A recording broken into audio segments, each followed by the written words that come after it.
En, en algún momento durante este mes de febrero debe preparar un par de especiales para cantarlos acá. Mire, cuando usted escuche, Yamil tiene una voz exquisita. Además que toca saxofón, guitarra, piano. Ese es el próximo pastor David, pero va a ser pastor Yamil. Alabado sea el nombre de Jesús. Recíbelo de parte del Señor Yamil. Vamos a estar puestos en pies. Saludamos con mucho cariño, ¿verdad? A los hermanos que están aquí. Vamos a buscar Primera de Corintios 13. Vamos a estar leyendo hoy los primeros dos versos. Vamos a entrar a una serie acerca de el amor de Dios. Vamos a estar hablando de Primera de Corintios 13 durante la próxima, esta y 2 semanas adicionales. Así que en lo que usted lo busca ahí, Corintios está entre Génesis y Apocalipsis, facilito de localizar. Saludamos con mucho cariño a nuestros hermanos que nos ven desde México, a Hugo y su familia desde allá de la Colonia Impulsora. Saludamos también a una persona anónima que nos ve desde Arabia Saudita. Nos ven personas desde España. Saludos a nuestros hermanos españoles, hombre.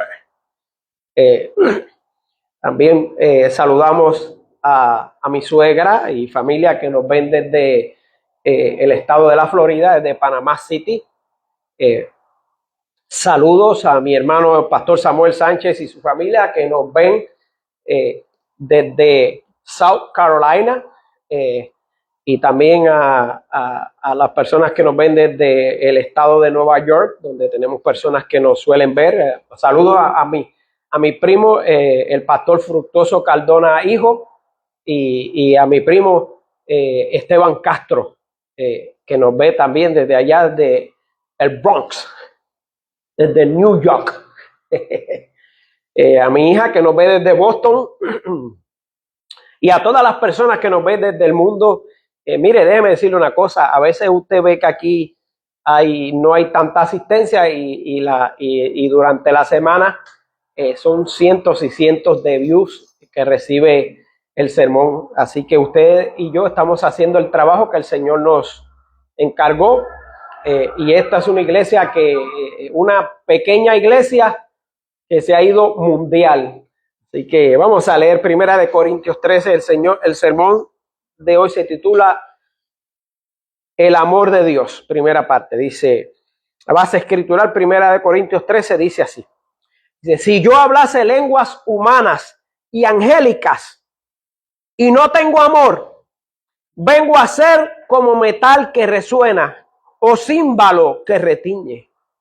Y si tuviese profecía y entendiese todos los misterios y toda ciencia, y si tuviese toda la fe, de tal manera que trasladase los montes, y no tengo amor, nada soy.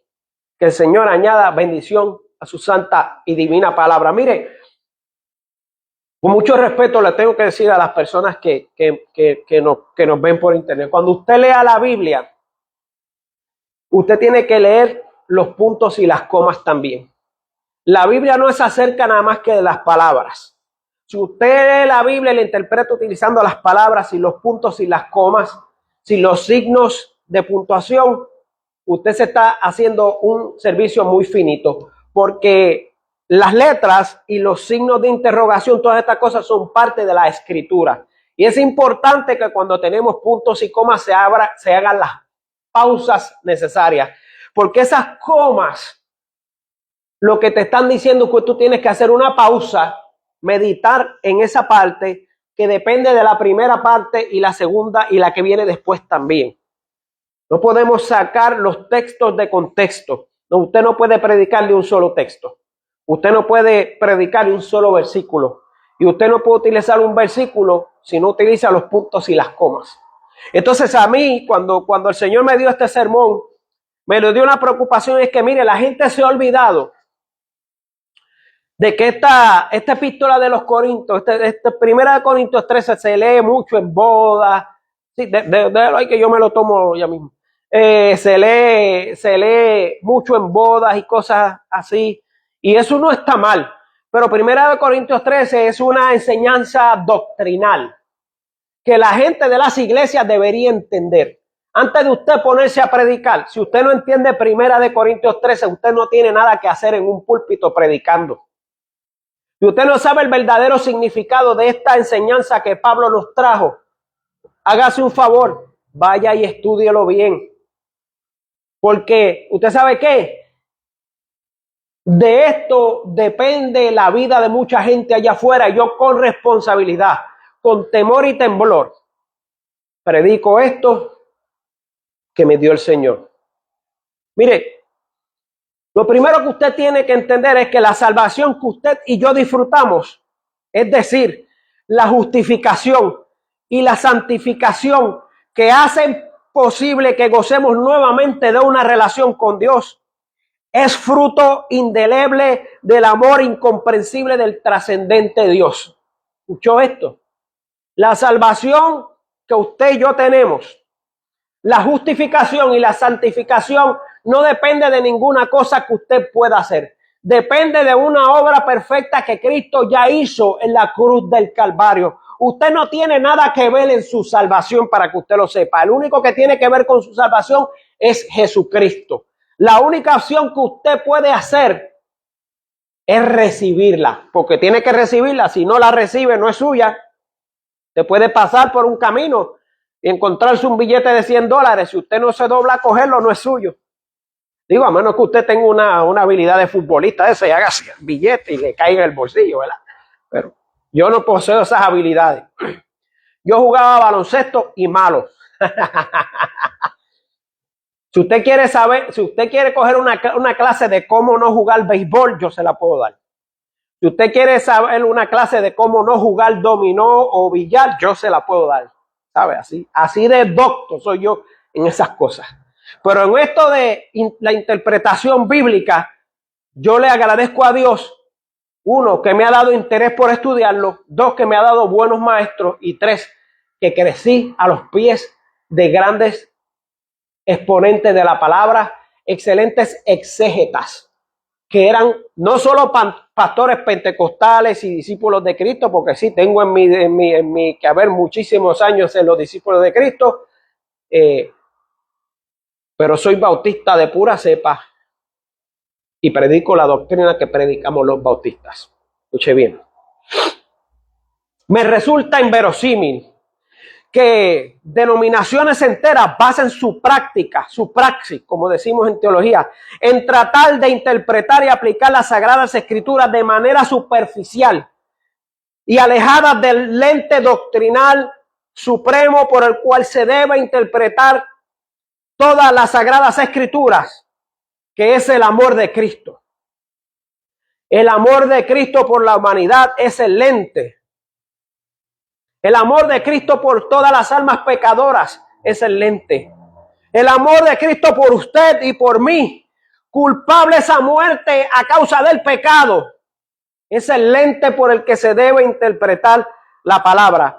Así nos encontrábamos usted y yo, condenados a la muerte y al castigo eterno, porque no hay conducta, ofrenda, obra ni rescate que el ser humano pueda pagar por su vida que logre saldar la deuda que teníamos con la muerte, deuda que fue adquirida con la moneda del pecado, semilla inherente y latente en nuestra carne. Pero Cristo se acordó de nosotros cuando aún éramos pecadores. Pablo en Romanos capítulo 5 nos muestra que ante los ojos de Dios éramos sus enemigos. Usted era enemigo de Dios. Usted sin el sacrificio de Cristo sería un enemigo de Dios. Usted sin la santificación por la sangre de Cristo, no es por las obras, usted sería enemigo de Dios. Pero porque Cristo se ofreció como sacrificio perfecto en la cruz del Calvario, usted y yo tenemos acceso, ¿usted sabe qué? A una relación con Dios. En Romanos capítulo 5, Pablo lo muestra de una manera contundente. Nos muestra que ante los ojos de Dios merecíamos la muerte, Pero Cristo nos llevó a acercarnos a Dios por medio de su sangre. Y ese sacrificio se dio por una sola cosa. Se dio por amor. Ahora bien, me da mucha tristeza escuchar predicadores que le tienen más amor a la letra, que está en blanco y negro, en la versión que utilicen, y se les olvida que esa letra en blanco y negro fue escrita por amor. Las Sagradas Escrituras fueron escritas por personas inspiradas por Dios. Inspiradas, personas que eran pecadores como usted y como yo.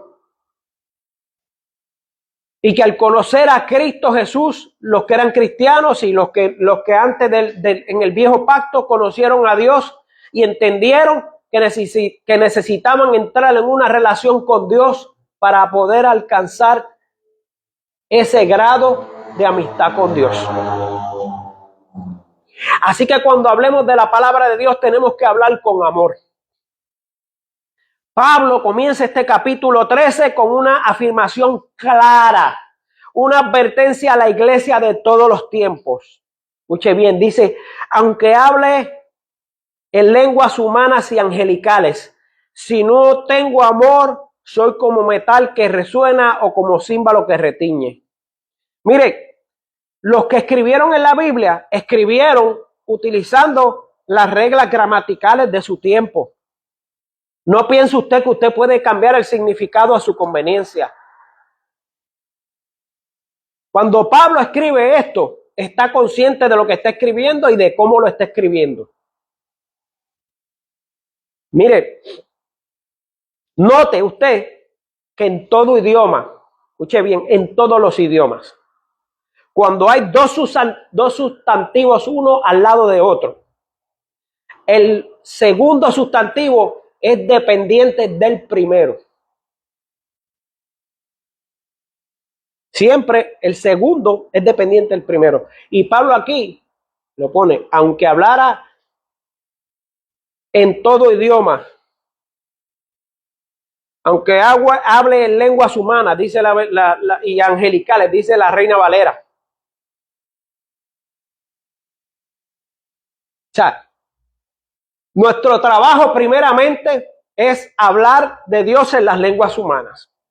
Las lenguas angelicales están sujetas a las lenguas humanas que usted y yo estamos hablando. Usted no puede hablar en lenguas y decir que usted recibió el Espíritu Santo cuando usted está todo el día hablando bochinche de su vecino, de su hermano de la iglesia, cuando usted lo que hace es, lo que sale por su lengua son sapos y culebras, y usted no puede entonces venir al culto al domingo y ponerse a hablar en lengua y decir que usted es cristiano y que usted está recibiendo un mensaje de Dios.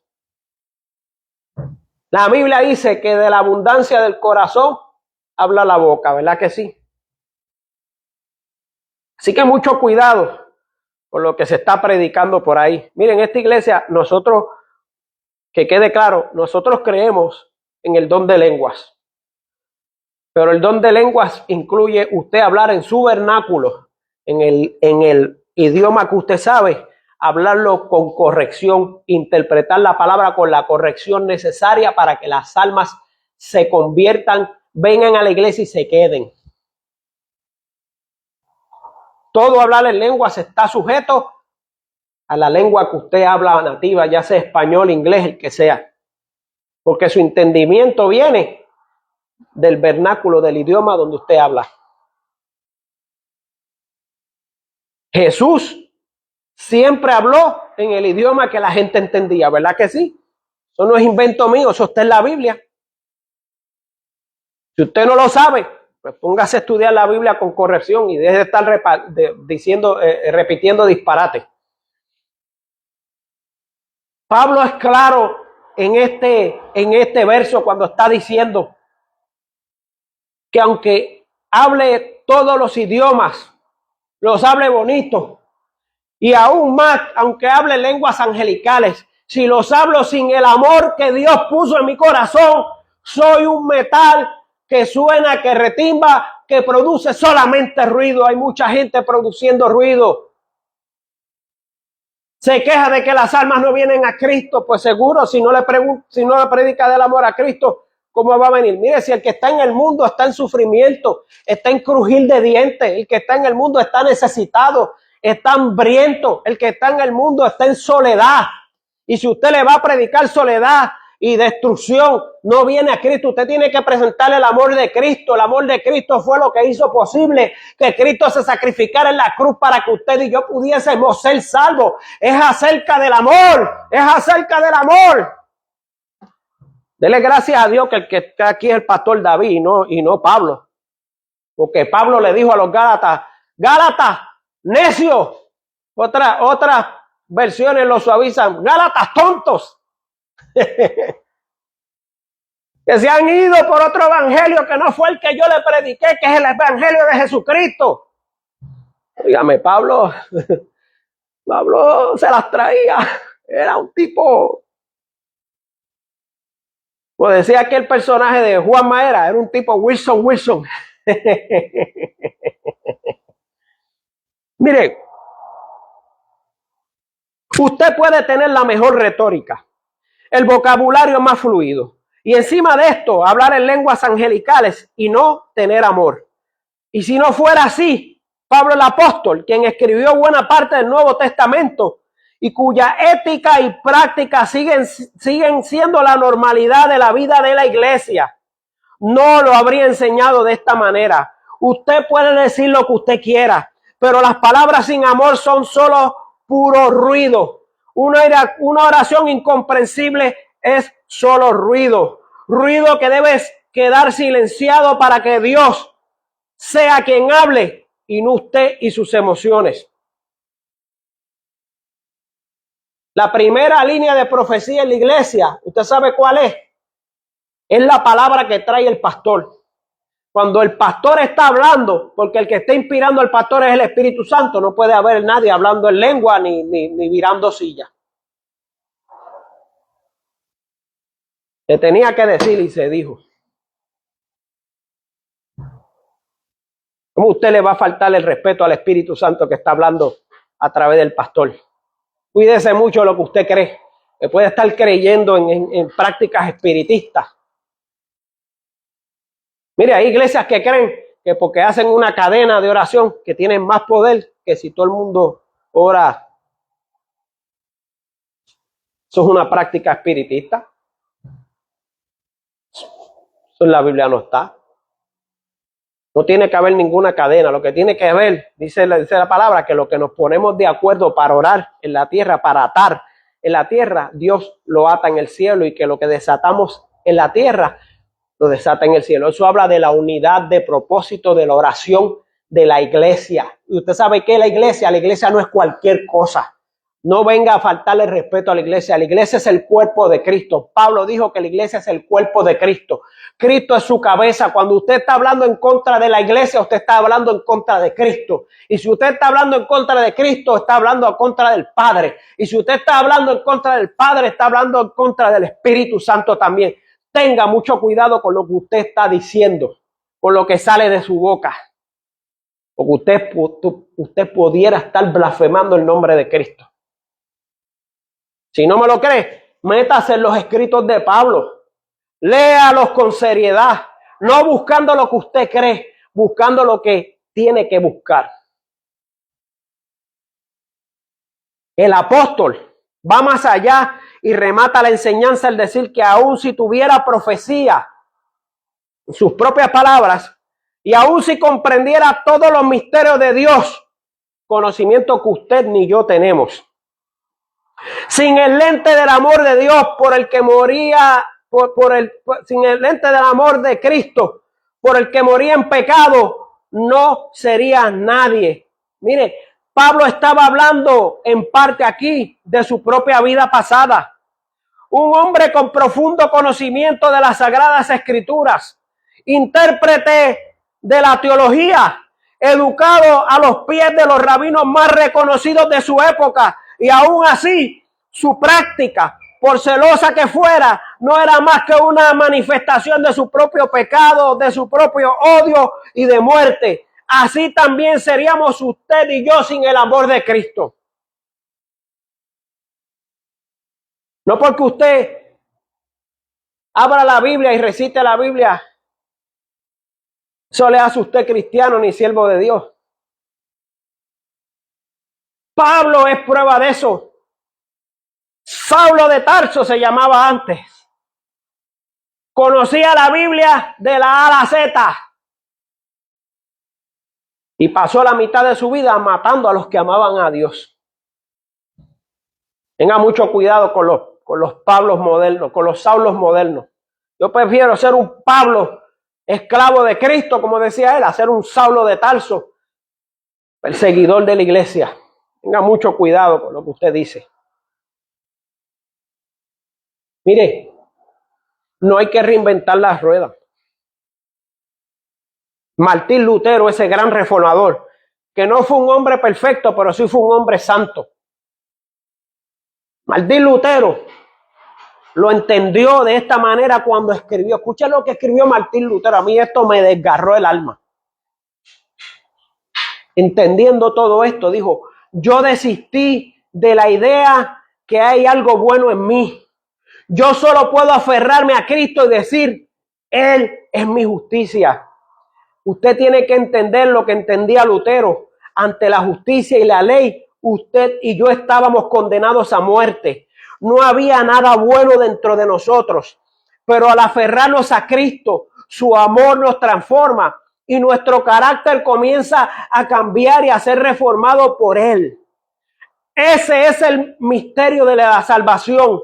No podemos explicarlo por completo, pero sí podemos experimentarlo. Es el amor que transforma, ese amor que, aunque incomprensible, es plenamente vivido en aquellos que se dejan llenar del amor de Dios. Yo se lo repito aquí a cada rato. Carlos Mester, un excelente teólogo, dijo que usted y yo somos la única Biblia que la gente lee. No lo que usted pueda decir, lo que usted pueda hablar, sean lenguas angelicales o humanas. Es lo que usted hace, lo que la gente lee. Otro gran teólogo dijo: la gente escucha lo que usted dice, pero hace lo que usted hace. ¿Usted quiere que la gente viva sin pecado? Viva usted alejado del pecado. ¿Usted quiere que la gente venga a la iglesia? Venga a la iglesia. ¿Usted quiere que la gente diezme? Usted diezme. ¿Usted quiere que la gente no aborte? Pues no aborte usted. Qué fácil es señalar el pecado de otro. Martín Lutero lo entendía. ¿Usted sabe lo que quiere decir estas palabras de Martín Lutero en español 12? Como decimos acá en Puerto Rico. Que el pecado de su vecino que usted cree que es tan grande, probablemente sea igual o más pequeño que el suyo que oculta. Ay, ay, ay, ay, ay, ay, ay. Me río porque una vez me topé con una persona. Y no, porque Dios hace tantas cosas por mí. Yo hablo lenguas y predico y profetizo. Ay, ¿de dónde usted? No, yo soy de Brooklyn. ¿De qué parte de Brooklyn?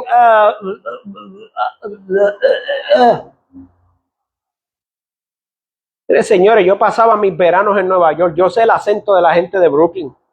Yo sé el acento de la gente de Boston. Conozco el acento de la gente de Florida. Hablan diferente. If you're not from New York, don't tell me you're from New York.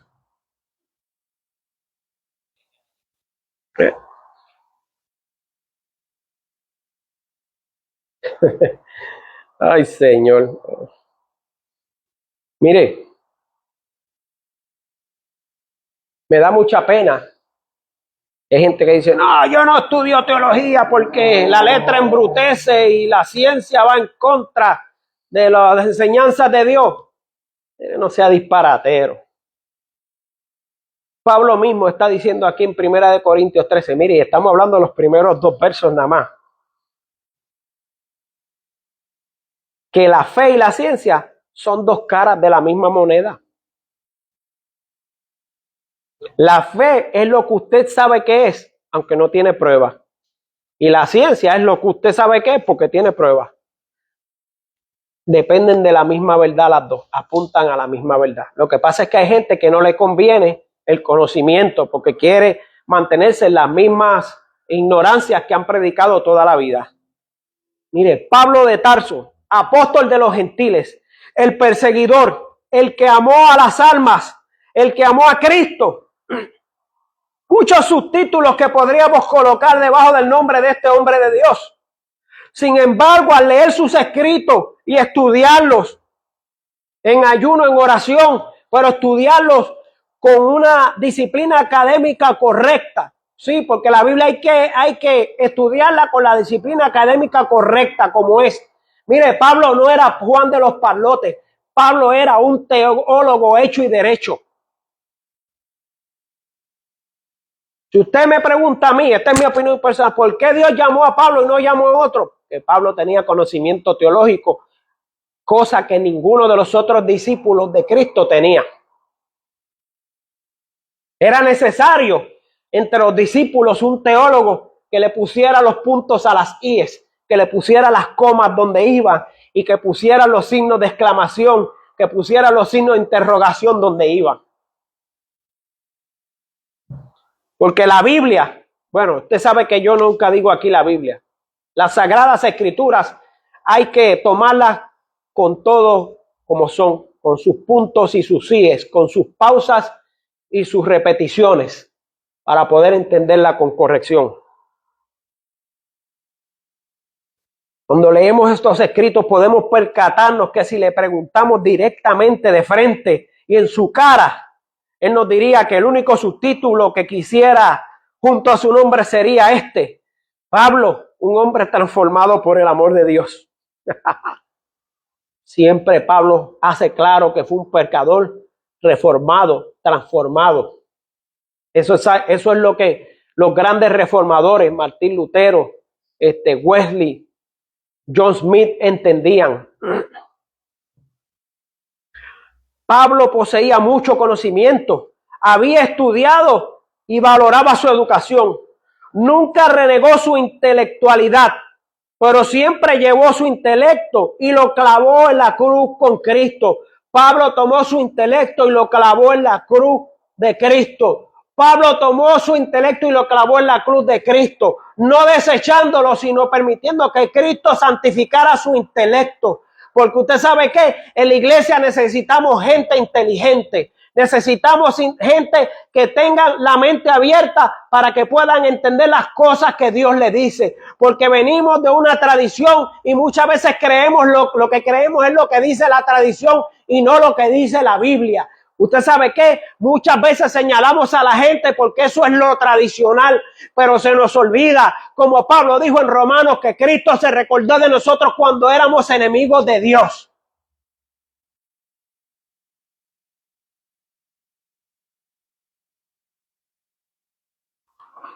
Nunca renegó su intelectualidad y la clavó en la cruz de Cristo, poniéndola a disposición del amor de Dios y no de los pensamientos humanos ni de su propia conveniencia. Pablo escribió para nosotros. Escuche bien, y si tuviese profecía y entendiese todos los misterios y toda la ciencia, y si tuviese toda la fe de tal manera que trasladase los montes y no tengo amor, nada soy. Pablo deja claro que aún si conociera la interpretación de todas las profecías, si su corazón no estuviera lleno del amor de Dios, su vida no tendría ningún significado. Pablo sabía que la profecía también está sujeta al amor de Dios. Por eso coloca la profecía y la ciencia en un mismo nivel. El conocimiento científico nunca va en contra de la palabra de Dios. Es la mala interpretación de las escrituras y la errónea interpretación de la ciencia lo que produce una contradicción artificial entre estas áreas del conocimiento. La profecía sin amor se convierte en un arma poderosa del enemigo de las almas para impedir que conozcamos el amor de Dios, fuerza redentora de nuestra vida. También la ciencia sin el amor de Dios es solo conocimiento, información que carece de sabiduría y que solo produce muerte. Pero la ciencia en manos de hombres y mujeres piadosos se convierte en instrumento divino para que la voluntad de Dios, siempre basada en su amor incomprensible, se concrete sobre la tierra. Oppenheimer utilizó la ciencia que aprendió de Einstein para matar miles y miles de civiles japoneses en la Segunda Guerra Mundial. Utilizó la ecuación de Einstein. E es igual a mc al cuadrado. La energía es igual a la masa multiplicada por el cuadrado de la velocidad de la luz para crear una bomba atómica que matara a miles de personas. Y esa misma ciencia, otro científico dijo, pero yo puedo utilizar eso no para matar, yo puedo utilizar para vida. Y se inventó las plantas de energía nucleares. Hoy en día hay millones de personas en el norte de los Estados Unidos que están viviendo gracias a que tienen electricidad, producto de las plantas de energía nuclear que están produciendo la energía necesaria para ellos tener calefacción en su casa. Usted ve que la ciencia puede utilizarse para vida también. Hay personas que hablan malísimo de la ciencia, pero cuando le duele una uña corren para el hospital. ¿Y qué es el médico? Científico. Hay personas que hablan malísimo de la ciencia, pero diezman ofrenda con tarjeta de crédito. Y el contable y el gerente que controlan las empresas, ¿qué son? Son científicos. Usted ve cómo se le cae la pauta a estos falsos predicadores, se le cae a las millas cuando podemos interpretarlo por el amor de Cristo y con la lente apropiada. La voluntad de Dios para que se cumpla sobre la tierra está basada en su amor incomprensible. Lo que pasa es que hay gente que quiere entender el amor de Dios. Yo no. Usted sabe qué, en algún momento de mi vida yo dije, no voy, escúcheme bien, dije, no voy a tratar de entender el amor de Dios. Voy a abrazarlo en mi vida. Porque si empiezo a tratar de entender el amor de Dios, usted sabe que mi entendimiento termina donde mi amor termina. Y entonces eso me da licencia para odiar al que tiene la piel más oscura que yo. Para odiar al que profesa otra fe. Para odiar al que lleva una vida diferente a la mía. Cuando yo interpreto el amor de Dios como el amor mío, me da una vara para juzgar. Pero cuando yo abrazo el amor de Dios y comprendo que mi amor nunca puede llegar a donde está Él, se me borran todas esas manías, costumbres, tradiciones, se me borran los prejuicios. Y me doy cuenta que a lo mejor ese que yo juzgo o la condición que sea está mejor que lo que yo estaba. Porque usted sabe que si hay algo que yo le puedo decir a usted, y los hermanos de la iglesia, de esta iglesia me conocen. Cuando yo predico aquí, yo predico de lo que yo creo y de lo que yo hago. Yo no digo nada aquí que yo no pueda cumplir. Yo soy un pecador reformado que necesito de Dios todos los días. Porque como Lutero decía, yo he reconocido que en mí no hay nada bueno y que lo único que yo puedo hacer es agarrarme de Cristo. Pablo continúa y mire lo que dice. A mí me encanta este remate de estos dos versos, porque es que es tan profundo que yo puedo predicar de estos 5 o 6 sermones corridos. Las implicaciones teológicas que tiene esto. Dice, y si mi fe fuese a tal grado que pudiera mover montañas, sin amor no soy nada. ¿Cuántos irresponsables andan predicando un evangelio de fe hueca, vacía, carente del amor de Cristo? Mire, de nada vale que construyan templos grandes y lujosos, que emprendan cruzadas evangelísticas por todo el mundo. Solo el amor de Dios transforma. No son las obras del hombre, no es el hacer de la mujer. Solo el amor de Dios hace posible que la voluntad se manifieste sobre la tierra. Solo el amor de Dios salva al pecador. Solo el amor de Dios transforma. Solo el amor de Dios tiene la capacidad de penetrar el corazón más duro y sembrar una semilla de eternidad en tu vida y en la mía. No es que puedas ser santo o santa por donde te congregas, por lo que haces o por lo que dices. Es que sin amor no eres nadie y sin amor yo tampoco soy nada. Ahí estarán los legalistas diciendo, sí, pero la Biblia dice que Dios es amor y también es fuego. ¿Sí? ¿Usted sabe cuál es el uso del fuego en la Biblia? Es el de purificar, no es el de matar. Como me decía un hermano de allí, cuando yo me criaba en Sierra Bayamón, había un tipo que siempre me decía, pórtate bien, que si no Dios te va a talar.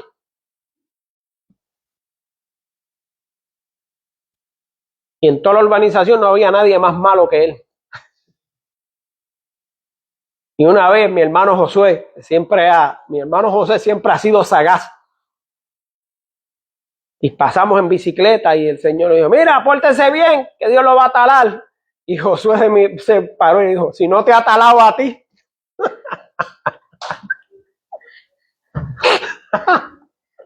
Un niño de 10 años le acaba de refutar toda la teología a un viejo malintencionado interpretando las escrituras como le daba la gana sin el lente del amor de Cristo.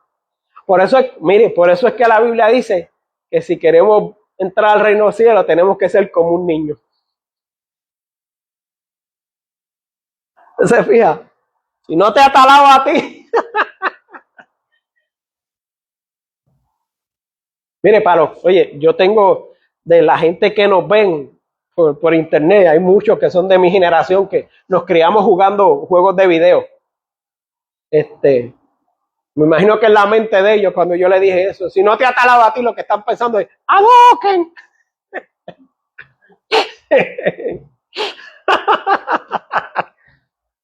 Mire, el que me conoce sabe, yo tengo que hacerme mi comentario jocoso, porque a veces yo predico cosas tan fuertes que si yo no hago estas pausas, ni yo mismo lo soporto. El que me conoce a mí sabe que yo soy el tipo que me gusta siempre estar bien alegre y jocoso. Y cuando el Señor me da estos mensajes, yo tengo que predicarlos, pues, porque yo no estoy aquí para agradar a los hombres, yo no estoy aquí para agradar a los pentecostales, ni para agradar a los discípulos de Cristo, ni para agradar a los de Camino de Santidad allá en Santo Domingo, ni para agradar a los presbiterianos. Yo estoy aquí para agradar a Dios. Es más, yo no estoy aquí ni para agradar a los bautistas.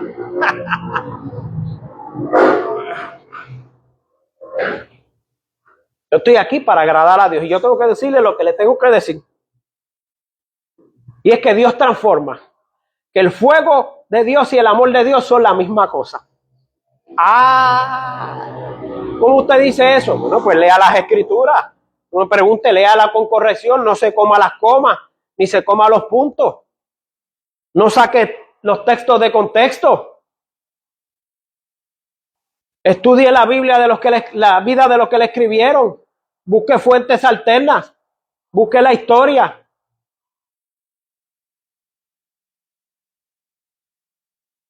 Como decía un amigo fenecido, José Luis Mojica, mejor conocido en Bayamón como Monwi, decía, no me envidies, imítame.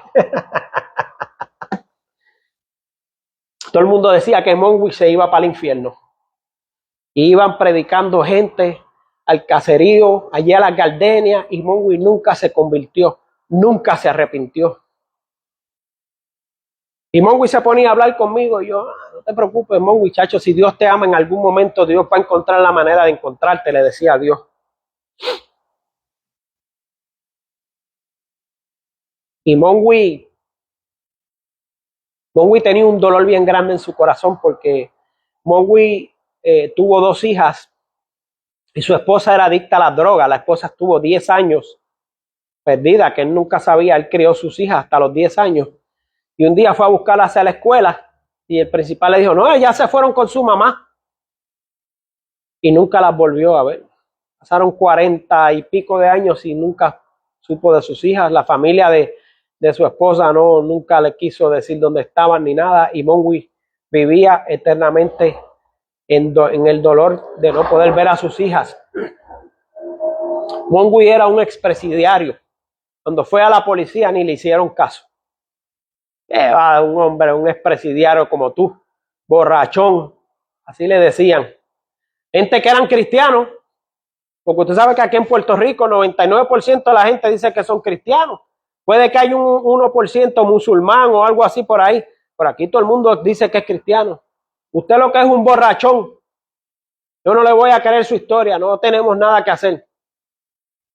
Y Mongui siempre que hablaba conmigo me decía, yo tengo este dolor en mi corazón, que no he podido ver a mis hijas en 40 años. Yo decía, Mongui, no te preocupes, que el amor de Dios te va algún momento te va a llevar a donde te tiene que llevar. Pero es que, chicos, estos predicadores que vienen aquí, a veces tú los ves, vienen predicadores aquí a predicar, y ese mismo tipo me lo encuentro yo en una barra borracho allá en el centro del pueblo. Ay, ay, ay. Estoy hablando cosas que son ciertas. Y yo, por más de 20 años, no te preocupes, Mongui, que el amor de Dios te va a encargar. Acuérdate, Mongui, lo que dice Juan 3:16, que de tal manera amó Dios al mundo, que entregó a su Hijo único, para que todo el que creyese en él fuera salvo. Eso está por ahí todavía para ti, Mongui, lo que tienes que aceptarlo. Que he visto tanto mal ejemplo. Olvídate de los hombres y de las mujeres.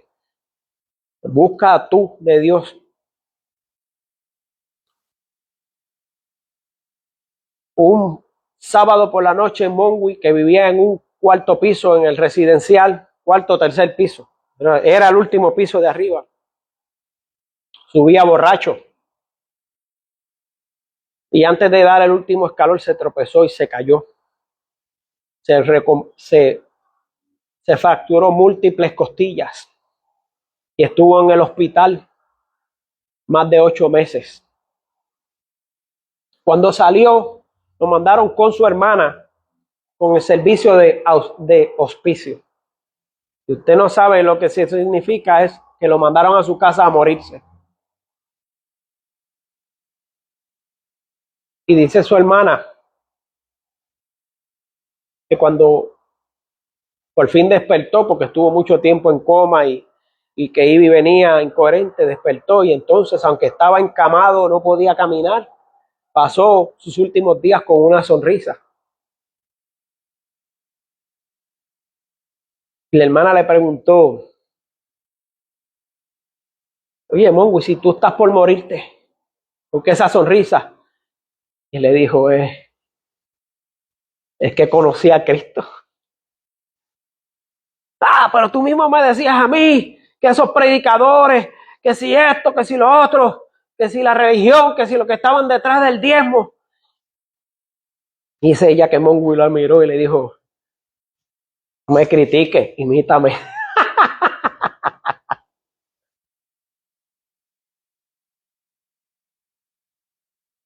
Un día la hermana me llamó, porque a todo esto yo había perdido había perdido comunicación con Mongui, porque pues por las cosas de la vida, el negocio que teníamos en aquel lugar, tuvimos que venderlo y habíamos perdido contacto, pero entonces suena mi teléfono y un número que yo no conocía, y cuando lo cojo me dijo, mira, yo soy la hermana de Mongui, ¿te acuerdas de Mongui, de José Luis Mojica? Yo sí me acuerdo, mi gran amigo Mongui, ¿cómo está él? Dijo, mira, Mongui falleció, y me contó lo que yo les acabo de contar. Murió con una sonrisa y murió salvo.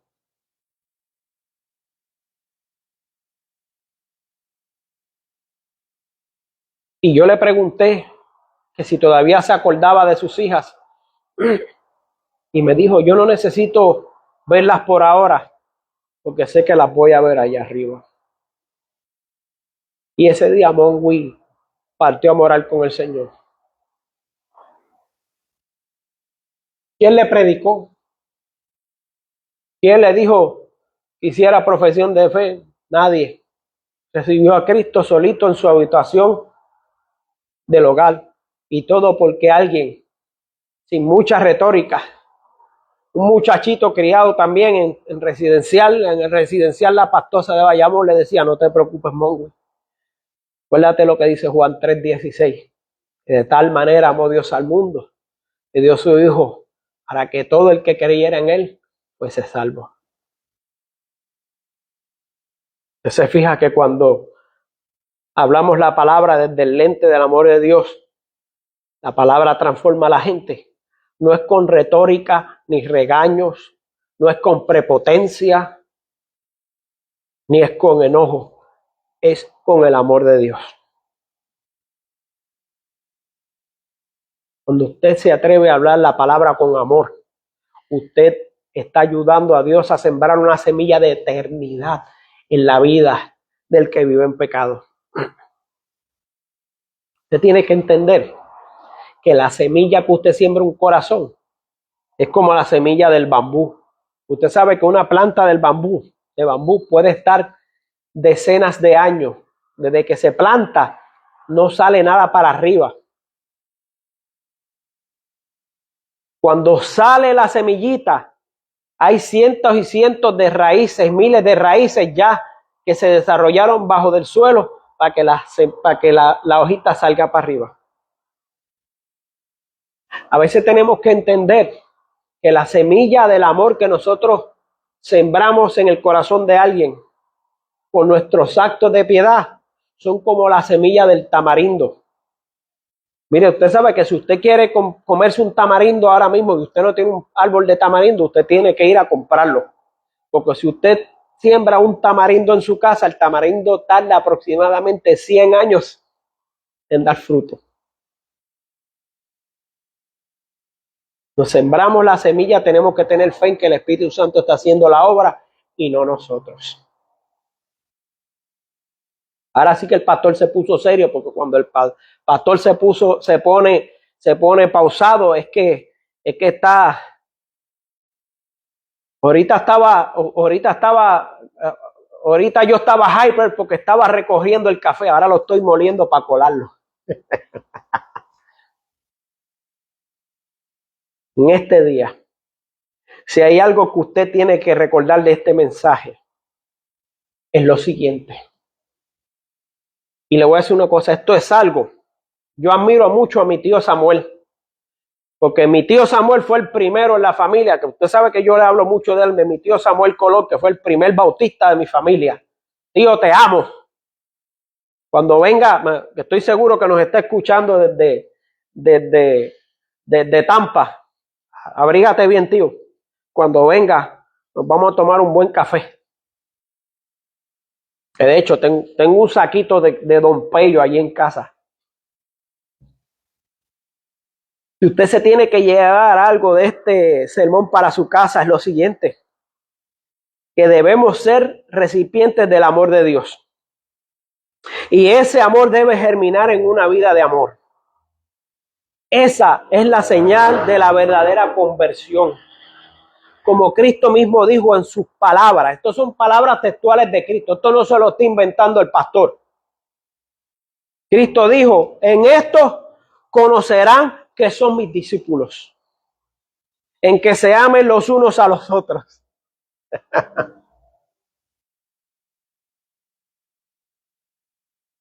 No dijo en que anden hablando lenguas sin que nadie las interprete. No dijo que anden con megáfonos predicando por la calle. No dijo que prediquen en corbata y en chaleco. No dijo los van a conocer porque las mujeres van a usar el traje hasta abajo tan largo que va a arrastrar la punta en el piso.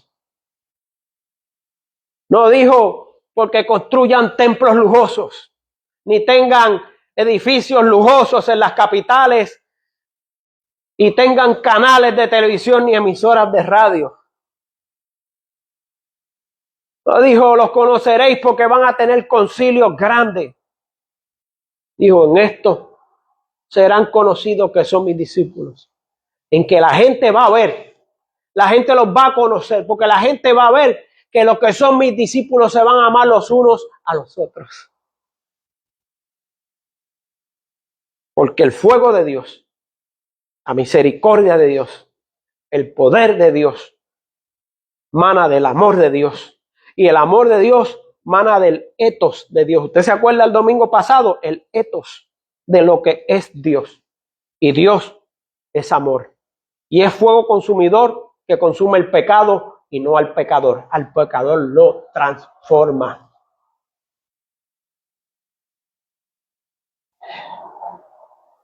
No hay salvación sin amor. No hay expiación de pecados sin amor. No hay conocimiento de Dios sin amor. Y no hay posibilidad de salvación sin amor. Que el Señor les bendiga. Que me voy a despedir de la transmisión porque vamos a tener la Santa Cena. Y les explico rapidito a los hermanos de la internet. Nosotros como bautistas creemos en solamente dos ordenanzas que nos dejó el Señor Jesucristo de manera verbal de su boca. La Santa Cena y el bautismo en inmersión. Si usted tiene más ordenanzas de esas, usted se las está inventando. Esas son las únicas dos que Cristo dijo de sus labios. Pero como esto es un momento público e íntimo, si usted quiere disfrutar de la Santa Cena, usted tiene que venir aquí con nosotros y congregarse. Aquí la mesa está abierta. Nosotros creemos en la mesa abierta.